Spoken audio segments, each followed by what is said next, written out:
Hey guys, welcome back to another video. This is going to be a shortened version of our weekly classes. So we're going to talk about a few setups that we're going to take this coming week. Today is the 14th of October. We're also going to be talking about strategies and why we're entering these trades. So these, basically everything we're going to talk about is irrelevant in the future. It doesn't matter that it's just this week that these trades are happening. You guys can use these at any time. So real quick, I'm sure a lot of you guys have already seen my video going over my intraday trading strategy, but we're going to go over it really quick anyways, just because I know there are some newer people, especially that have not actually tried this strategy out for themselves yet. So I've tried out a couple of zones we're going to take a look at, actually quite a few, maybe some more over here. Yeah, so these are some positions that we took as well using this strategy. So here's what we're looking for. Essentially, this strategy can be used to go long or short, as we're going to see over here. So we're looking for a move down. In this case, we see our move down.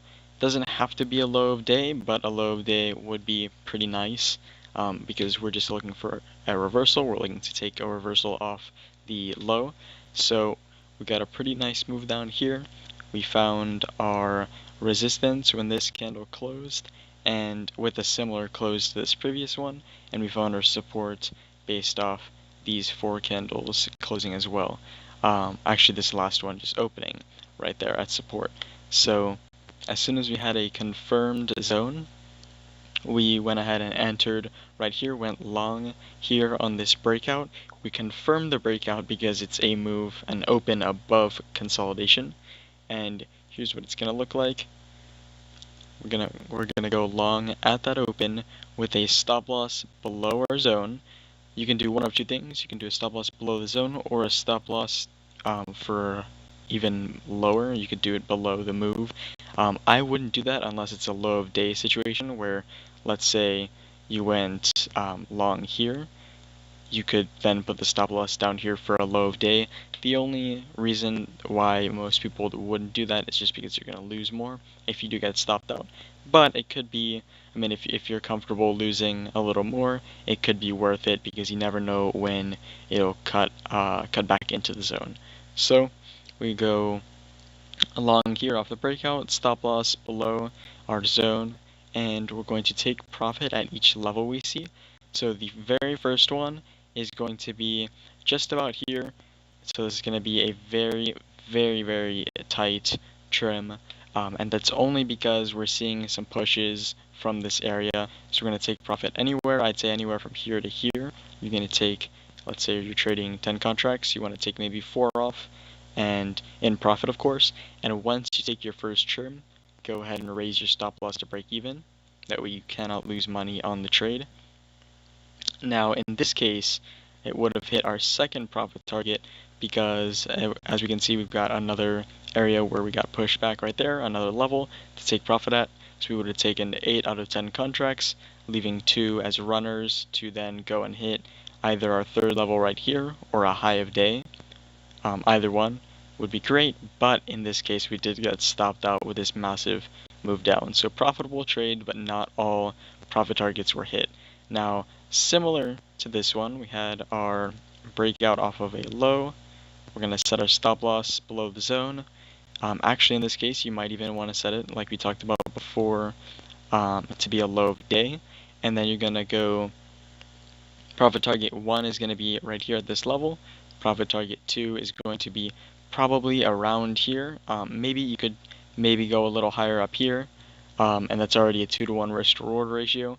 After our first trim, of course, here's our stop loss to break even, and then you could go and target some highs even, and as you can see, those would have gotten hit, so that would be a very, very profitable trade using that strategy.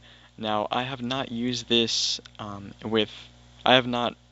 strategy using real money going short. I've taken it quite a few times, many, many times going long, but never actually going short.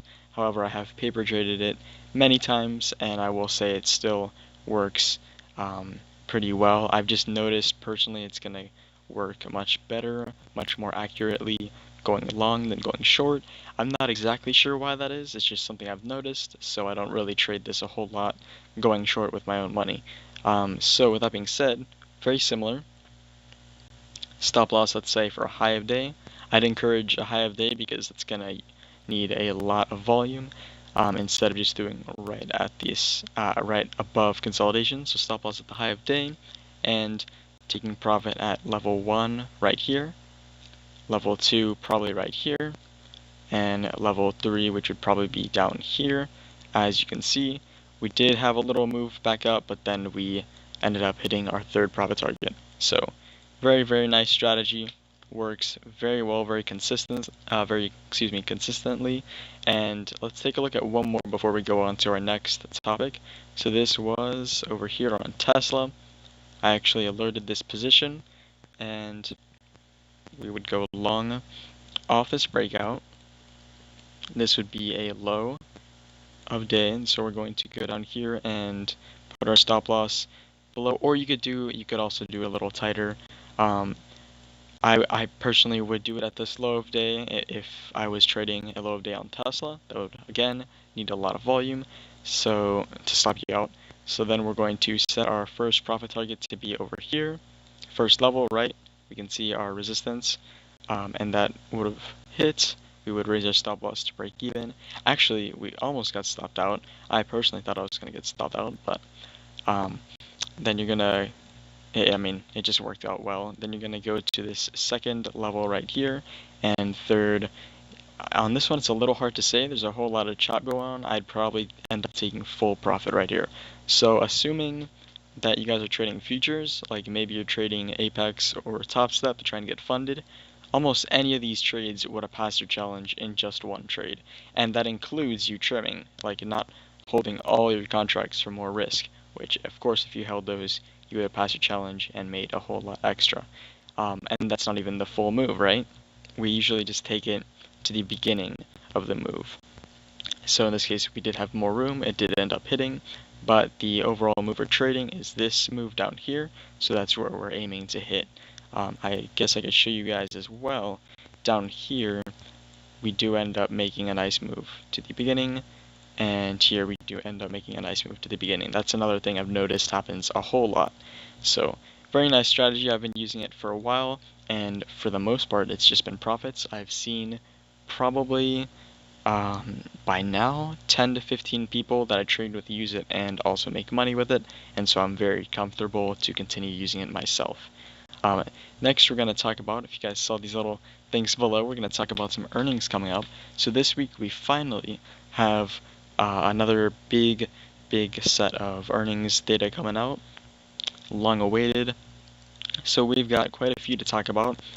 First off, we got Tesla looking like its lowest EPS yet, and that's exciting because everyone's been talking about the car market recently, how car prices are most likely going to be coming a little back down to earth. You know, can't be too sure, but it is looking like Tesla is going to have a move down according to analysts in terms of EPS.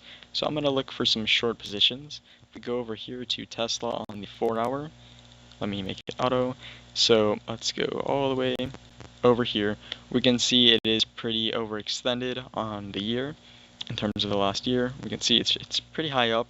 You know, there has been some chop. It has come down from the highs.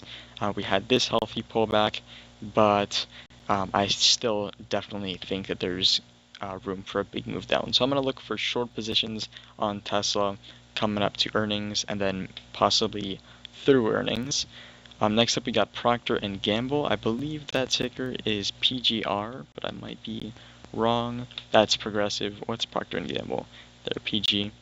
Alright, so this one, not looking too great on the 4-hour, but, I mean, if we zoom out, we're up quite a good bit, right? And we seem to have this pattern of just going up a ton, going down. However, check this out. Procter & Gamble is looking like they're having their highest EPS. So unlike Tesla with their lowest in the last year, Procter with their highest. So I'm going to look for long positions. And hopefully the goal of this position going long is, let's say, here's earnings. Let's say we enter over here with options. I mean, it's earnings trade, so you can't really set a stop loss. So we'll disregard this. But we are going to look to take profit, of course, as soon as earnings come out, and it's the next day, so as soon as we can. But if we continue making moves up, then I'd love to just set my stop loss at break even and hold runners all the way up till our next few levels, which is looking like over here at 151.73 about, and maybe even target some highs as well. So Procter & Gamble, very exciting long position we're looking at. Next up, we got Discover Financial Services with their lowest as well. We've got First Horizon, lowest as well, and Netflix with their highest. And of course, we're just talking about the year. So interesting situation with First Horizon. I'm not sure what the ticker symbol is. So we're gonna try some stuff. First Horizon. FHN, that makes sense. And as we can see, with all the banks crashing previously this year, this thing got absolutely destroyed. I mean, we went from easy $25 to now $10. So it's quite interesting.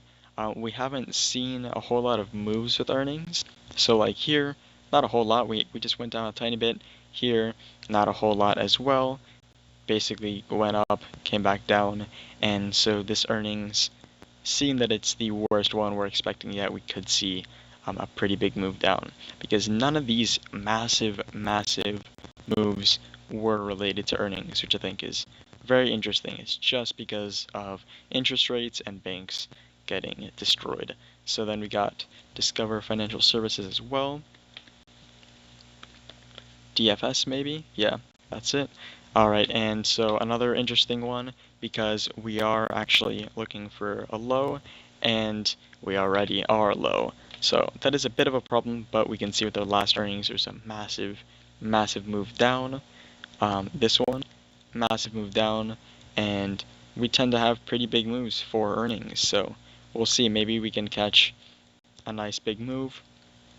Maybe we do a straddle or something. I think that would be the idea, because maybe they beat expectations and we get another move back up. So that's another exciting one. Let's take a look at our last one, which is going to be Netflix, NFLX, and let's see. All right, so Netflix was, I believe, a high. It was a high, and we are coming down pretty low, below this level we were looking at before, meaning we could see a move back up for earnings. So we're going to look for long positions on Netflix. So those are the earnings trades we're going to be looking at. We can see tons and tons of red in the last month, so very exciting. And yeah, I'll be alerting all these positions in the Discord, so make sure you guys join, and we'll be live trading them and all that good stuff. So hopefully making a ton of money this coming week. So yeah, thank you guys very much for watching. These are the trades that we're going to take with the strategies, all that. Have a great rest of your day, guys.